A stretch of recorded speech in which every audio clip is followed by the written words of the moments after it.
공독합니다. 오늘 성경은 구약성경 창세기 3장 17절에서 19절에 있는 말씀, 여러분이 가지고 온 성경을 모두 펴도록 합니다. 창세기 3장 17절에서 19절에 있는 말씀, 오늘 설교 제목은 꽃과 열매를 밀어낸 가시와 엉겅퀴가 되겠습니다. 자, 찾으신 줄 알고 창세기 3장 17절에서 19절 말씀 같이 봉독합니다. 시작. 아담에게 이르시되 너가 내 아내의 말을 듣고 내가 네게 먹지 말라 한 나무의 열매를 먹었은즉 땅은 너로 말미암아 저주를 받고 너는 내 평생에 수고하여야 그 소산을 먹으리라. 땅이 내게 가시덤불과 엉겅퀴를 낼 것이라. 너가 먹은 것은 밭의 채소인즉 너가 흙으로 돌아갈 때까지 얼굴에 땀을 흘려야 먹을 것을 먹으리니 너가 그것에서 취함을 입었음이라. 너는 흙이니 흙으로 돌아갈 것이니라 하시니라. 아멘. 살아계신 하나님의 말씀입니다. 여러분은 여행 중에 넓게 펼쳐진 아름다운 꽃밭을 시간 내어 걸어보신 적 계신가요? 끝없이 펼쳐진 꽃밭을 얘기하는 겁니다. 저는 오래전에 여름에 일본 홋카이도에 간 적이 있습니다. 거기 갔을 때 보라색 라벤더로 뒤덮인 꽃밭을 걸어본 적이 있습니다. 얼마나 좋았던지요. 이 라벤더에서 나오는 향기, 그 아름다움, 정말 하나님이 만드신 그 아름다운 경관을 보고 감탄한 적이 있습니다. 여러분, 사진만 봐도 라벤더 꽃에서 나오는 향기가 지금 있는 것 같지 않으세요? 네. 맡아지나요? 저는 에덴 동산에서 거닐던 아담과 하와를 한번 생각해 봤어요. 하나님께서 창조하신 각종 꽃이 있고 나무의 열매들이, 각종 나무들이 있는 그곳에 꽃을 보며 감탄하며 멋있다, 아름답다, 하나님 위대하시다. 그리고 각종 열매를 맛보면서 둘이 얼마나 행복했을까 한번 생각해 봤습니다. 춥지도 않고 덥지도 않고, 그때는 둘이 이렇게 옷이 없었죠. 얼마나 상쾌한 햇살이 내리쬐고 적당한 온도 속에서 이 아름다운 자연을 감상하면서 즐거워했을 아담과 하와를 생각해 보니까 참으로 좋았을 것이라고 생각이 듭니다. 그런데 이 꽃과 열매들만 있던 이 아름다운 자리에 한순간에 가시와 엉겅퀴들이 깊숙이 들어와 뿌리를 내려 인간의 행복은 깨지고 맙니다. 가시와 엉겅퀴는 하나님께 대한 아담의 불순종의 죄의 결과로 자연이 저주받아 나타난 실제적인 현상입니다. 동시에 가시와 엉겅퀴의 의미는 또 있는데, 그것은 저주 아래서 인간이 너무나도 힘들게 살아가고 있다는 것을 상징적으로 보여주는 단어이기도 합니다. 오늘 본문이 창세기 3장 17절 18절 아까 읽었습니다만 두 절을 다시 한번 읽어보겠습니다. 시작.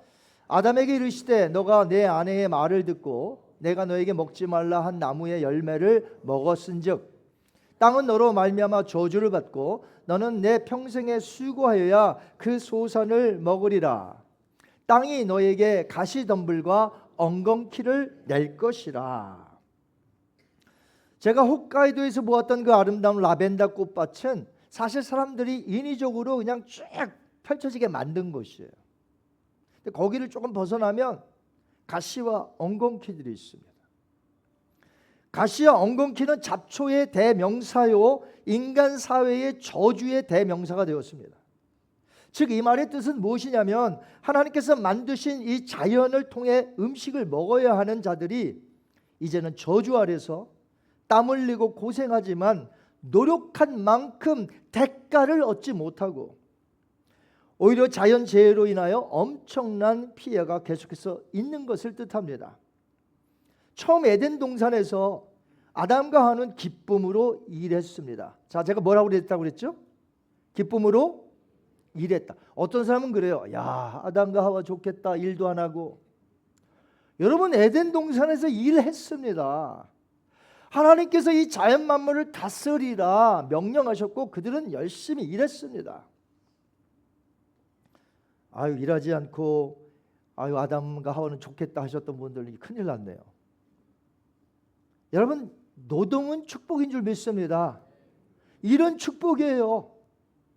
일할 때 열심히 일하세요. 은퇴하고 나면 예전에 좋았어.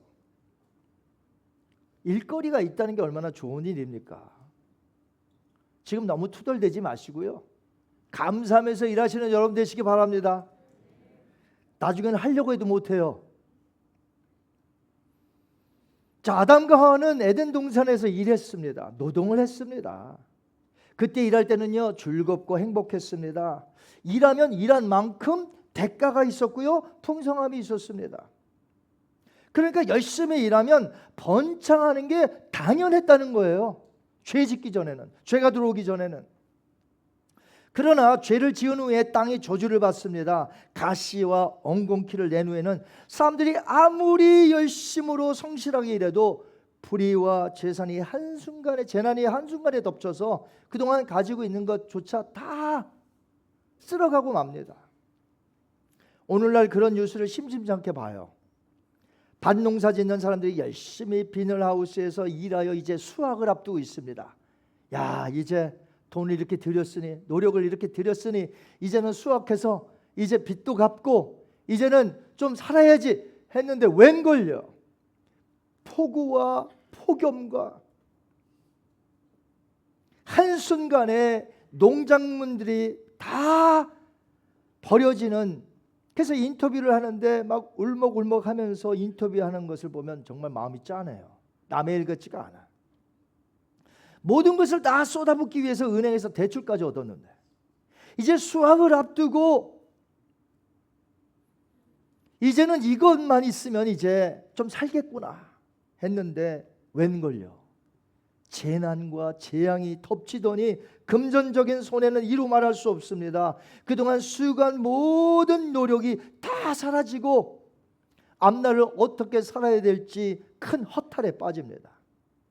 이런 것이 바로 인간에게 있는 가시와 엉겅퀴와 같은 저주스러운 재앙이라는 것이죠. 자, 이처럼 하나님께서 인류가 죄악을 범했으니까 하나님이 원래 디자인하신 세상은 이런 세상이 아니었습니다. 아름다운 세상, 열심히 일하면 일한 대로 대가를 받고 하나님을 찬양하며 이런 아름다움을 디자인하셨는데 이 세상은 완전히 망가졌습니다. 장자크 루소라는 사람이 있는데 그 사람이 이렇게 말을 했습니다. 만물이 창조자의 손에 있을 때는 모든 것이 선하였지만 인간의 손으로 넘어오면서 모든 것이 타락하였다. 에덴 동산 안에서는요, 보기에 아름다운 꽃들과 먹을 열매들로 가득 찼지만 불순종한 후에 에덴 동산에서 축출됐죠. 쫓겨났습니다. 그 뒤로 모든 인생의 앞에는 펼쳐진 게 무엇이에요? 가시와 엉겅퀴들이에요. 그동안 쉽게 얻을 수 있었던, 일을 하면 일한 만큼 얻을 수 있었던 그 풍요로운 열매들이 다 사라지고 이제는 가시와 엉겅퀴의 삶으로 바뀌게 되었다는 것입니다. 창세기 3장 19절 말씀 다시 한번 읽겠습니다. 시작. 너가 먹을 것은 밭의 채소인즉 내가 흙으로 돌아갈 때까지 얼굴에 땀을 흘려야 먹을 것을 먹으리니. 아멘. 예전에는 쉽게 일하며 얻을 수 있었던 것이 땀을 흘려 노력해야 겨우 얻을 수 있어요. 겨우. 또한 아무리 열심히 성실히 일한다 할지라도 언제 무슨 재난과 재앙이 덮칠지 아무도 모르게 되었습니다.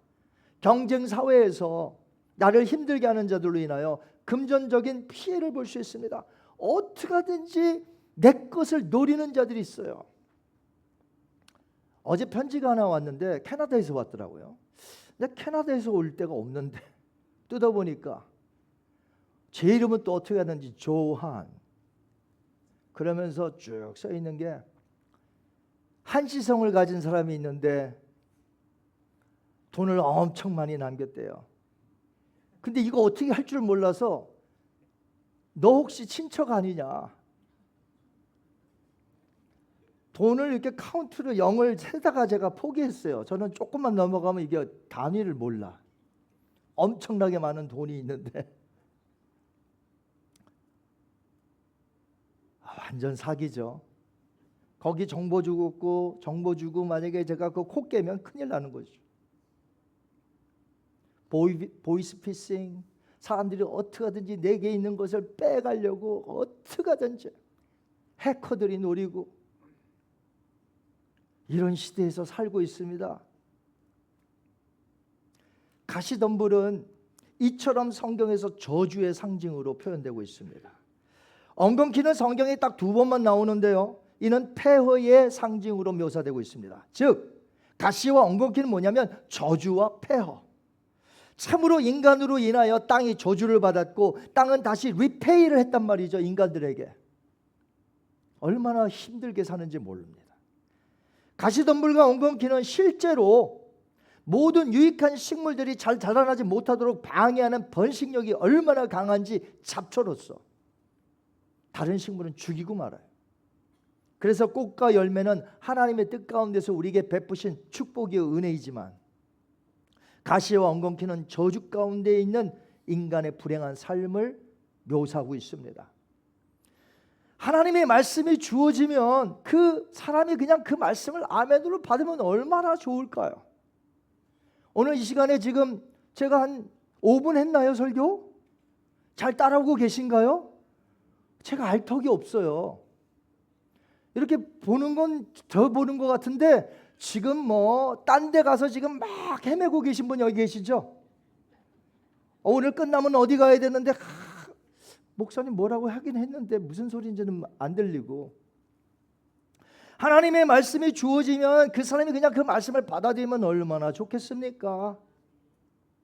그런데 타락한 이 세상에서는 그 말씀조차 받지 못하게 만든다는 거죠. 말씀을 받는다 해도, 아멘으로 받는다 해도 그 다음에 여기 문만 나서면 곧바로 그것을 잊어버리고 실천하지 못한다는 것이죠. 마치 가시덤불 아래에 있는 사람들이 말씀을 받아도 그 말씀을 행하지 못하고 살지 못하는 것처럼 말이죠. 가로막고 있다는 것입니다. 이 가시덤불이. 예수님께서 씨 뿌리는 비유를 주셨습니다. 3번째 밭 기억나시나요? 자, 첫 번째 밭 뭐죠? 길가. 2번째 돌짝밭. 3번째 가시떨기밭. 4번째는 다 아시죠? 옥토밭. 자, 그런데 이 3번째 밭이 가시덤불이 있는 가시밭이에요. 자, 예수님께서 말씀하셨습니다. 마태복음 13장 7절 말씀 한번 볼까요? 예, 시작. 더러는 가시떨기 위에 떨어짐에 가시가 자라서 기운을 막았고. 자, 씨앗이 자라나지 못하게 가시떨기가 막고 있었다는 것입니다. 이 비유에서 가시떨기가 무엇을 의미하는지 예수님께서 제자들에게 친히 해석해 주셨습니다. 마태복음 13장 22절 말씀 시작. 가시떨기에 뿌려졌다는 것은 말씀을 들으나 세상의 염려와 재물의 유혹에 말씀이 막혀 결실하지 못하는 자요. 하나님의 말씀이 심령에 떨어지면 자라나 열매를 거두어야 이게 정상이며 하나님이 원래 계획하신 것인데, 가시와 엉겅퀴가 있는 이 세상에서는요, 사람들이 어디인가 붙잡혀 있어요. 매몰돼 있어요. 염려가 아주 커. 그러니까 그 위에 말씀이 떨어져도 자라지를 못해요. 순종하지를 못해요. 저주 가운데 있는 비참한 인생을 예수님이 씨 뿌리는 비유에서 가르치고 있습니다. 여러분, 물질이 무엇이라고 그 물질에 한평생 매여 예수님을 믿지 못하고 따르지 못하고 그렇게 살까요? 가시와 엉겅퀴가 있는 이 세상에서는 내가 아무리 성실하게 벌고 그 물질을 지키려고 노력을 해도 재난이 오고 어떤 이들이 나를 사기를 치고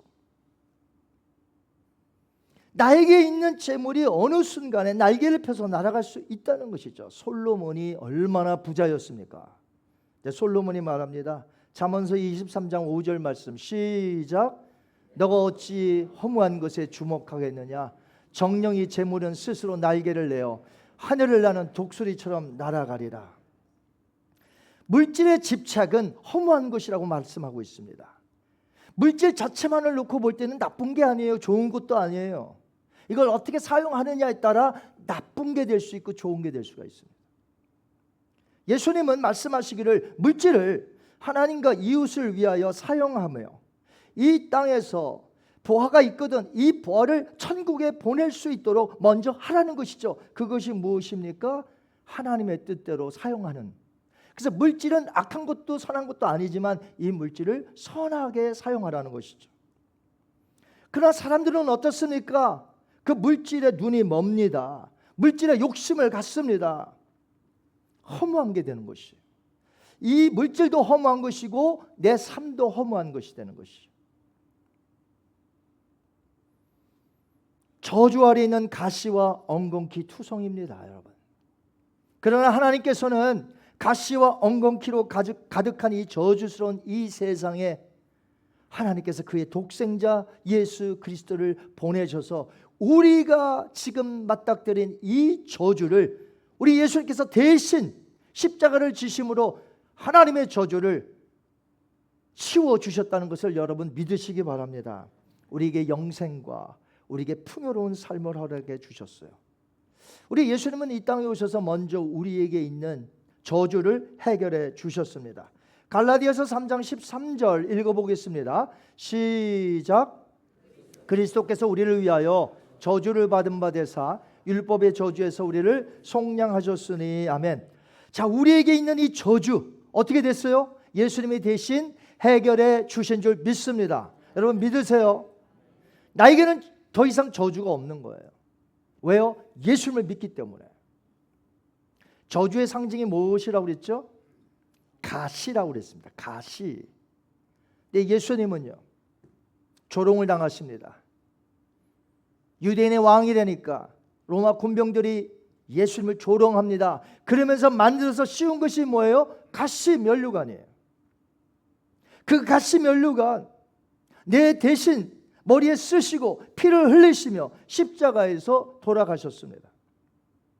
히브리서 2장 14절을 보면 엄청난 말씀이 나와요. 뭐냐면 죽음을 통하여 죽음을 이기셨다고 되어 있어요. 자, 한번 따라 하실까요? 죽음을 통하여 죽음을 이기셨다. 굉장히 역설적이지 않습니까? 죽음을 통하여 죽음을 이기셨어요.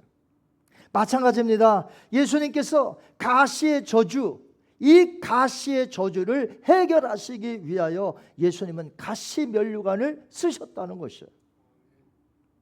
그래서 더 이상은 우리는 하나님의 저주 아래 있지 않습니다. 우리는 하나님의 은혜 가운데 있으며 하나님의 축복을 받는 줄 믿습니다. 우리에게 생명을 주셨어요. 우리에게 풍요로움을 주셨어요. 예수님 친히 말씀하셨습니다. 예수님 거짓말쟁이 아니잖아요. 예수님 이렇게 말씀하셨습니다. 요한복음 15장 10절 말씀 시작. 내가 온 것은 양으로 생명을 얻게 하고 더 풍성히 얻게 하려는 것이라. 아멘. 여러분 이 말씀 믿으시나요? 물론 예수님을 믿은 후에도 가시와 엉겅퀴와 같은 자연 재난과 재앙이 우리 사회에 위협이 되며 우리 크리스찬들을 위협합니다. 예수님을 믿어도.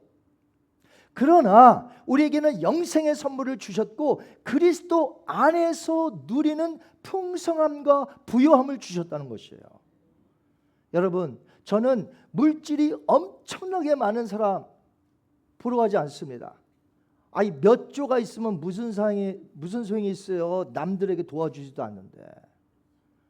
그 무슨 소용이 있습니까? 그 사람이 부자입니까? 그 사람이 부자나요? 얼마나 가난해요. 가난하게 살아. 그런데 가진 것이 별로 없는데 이걸 또 나눕니다. 이걸 또 쪼갭니다. 가난한 사람들에게 나누고 같이 나누며. 이 사람이 부유한 사람 아니에요? 어떤 사람이 부유한 사람이에요? 어카운트에 많은 사람이 부유한 사람입니까? 우리 예수님께서 우리에게 생명을 주셨어요. 우리에게 풍요로움을 주었다는 것은 예수님을 믿기 때문에 내가 가진 소유는 없다 할지라도 이것을 나누고 싶어. 같이 하면 너무나 행복해. 그래서 하나님께 드리고 이웃에게 나누고 이 풍요로움, 이 부유한 자 세상 사람들은 몰라요. 여러분 우리는 예수 그리스도 안에 부유함이 있는 줄 믿습니다. 아무것도 없는 자 같으나 모든 것을 가진 자이기 때문에 그렇습니다. 더 이상 세상적인 환경이 우리를 저주 가운데 있지 못하게 합니다. 여러분, 무엇보다도 가시와 엉겅퀴는 아직도 이 사회에 있다고 그랬죠. 크리스찬들에게 여전히 위협이 된다고 했습니다, 제가. 그러나 언젠가 그날이 오면 그 엉겅퀴와 가시는 사라질 줄 믿습니다. 예수님이 다시 오실 때 악의 세력을 완전히 물리치심으로 죄악을 소탕하시고 그날이 오면 천국이 펼쳐지는데 가시와 엉겅퀴가 없고 새하늘과 새 땅이 펼쳐지면서 하나님이 주신 과일들과 아름다운 꽃들과 아름다운 풍성한 은혜만이 우리 앞에 펼쳐지게 될 것입니다. 저주 없게 됩니다. 계시록 말씀이에요. 한번 볼까요? 22장 2절 3절 하나님의 말씀입니다. 시작. 길 가운데로 흐르더라. 강 좌우에 생명나무가 있어 12가지 열매를 맺되 달마다 그 열매를 맺고 그 나무 잎사귀들은 만국을 치료하기 위하여 있더라. 다시 저주가 없으며 하나님과 그 어린 양의 보호자가 그 가운데 있으리니 그의 종들이 그를 섬기며 그의 얼굴을 볼 터이여. 아멘. 저는 이 말씀 믿습니다. 여러분 믿으시나요? 에덴 동산에서 내어 쫓길 때 거기에 생명나무에 과실이 있었는데 그거 먹어보지 못하고 쫓김을 당했습니다. 그리고 가시와 엉겅퀴가 있는 이 세상에서 사는데 이제 정반대의 모습이 사도 요한이 환상 가운데 보았죠. 저 영원한 천국이 펼쳐지는 그곳, 우리가 가서 살 곳인데 저주가 없습니다. 생명나무에 과실이 있습니다. 영생복락, 기쁨과 영광, 충만한 은혜 그 자체가 천국에 있습니다. 그렇기 때문에 예수님께서 우리 위해 다시 오시는 것만이 우리의 유일한 소망이요, 우리 인생의 모든 질문의 답변이라는 것이죠. 그날이 올 때까지 우리 믿는 자들은 이 세상에서 두 가지를 동시에 대하며 삽니다.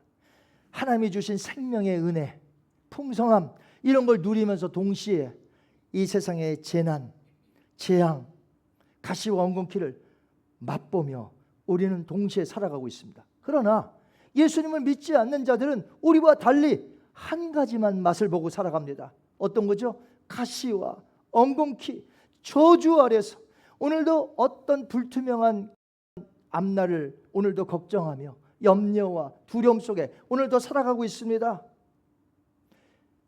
여러분, 좋은 약을 하나 알고 계신다고 생각해 보세요. 이 약 먹었더니 단방에 나왔어. 수술을 하여 고칠 수 있는 병원과 의사를 안다면 여러분 그거 꽁꽁 숨기고 나만 알아야 되겠습니까? 나랑 지금 똑같은 현상을 지닌 사람 이거 알려주면 안 돼. 이건 나만 알아야 돼. 내가 또 생길 수도 있으니까 나만 알아야 돼. 다른 사람한테 알려주면 안 돼. 여러분 그러시나요? 아니면 내가 알고 있는 그 약, 치료받을 수 있는 약, 유능한 의사, 유능한 그 병원, 이런 것들을 소개하며 그 사람에게 좋은 길을 제시해 주겠습니까? 아니면 나만 알고 있겠습니까? 우리가 가지고 있는 이 복음은 그냥 복음이 아니에요. 한번 따라하십니다. 생명을 살리는 복음을 내가 가지고 있다. 여러분 가지고 있는 복음이 뭐라고요? 생명을 살리는 복음이에요. 생명을 살리는 복음. 그냥 복음이 아니라는 것이에요. 그러므로 지금 저주 아래 있는 자들, 죽어가는 자들, 허물과 죄로 그 불쌍한 영혼들에게 우리가 이 좋은 소식을 전해야 되는 거 아닐까요? 우리의 삶에 있는 이 저주스러운 가시와 엉겅퀴를 밀어내시기 위하여 당신 자신이 직접 가시면류관을 쓰시고 우리를 저주와 죄악에서 해방시키셔서 이제는 우리가 하나님의 은혜 가운데 영생의 선물 받고 이 풍요로움 가운데 이 자유함과 이 부요함 속에 함께 나누고 하나님께 영광 돌리며 살아가는 이 보람된 삶을 하나님이 주셨으니 감사하시면서 동시에 저 영혼들은 불쌍히 여겨 이 영생을 주는 이 기쁨의 소식을 전파하는 저와 여러분이 되시기를 주님의 이름으로 축원합니다. 이 시간 다 같이 눈을 감습니다.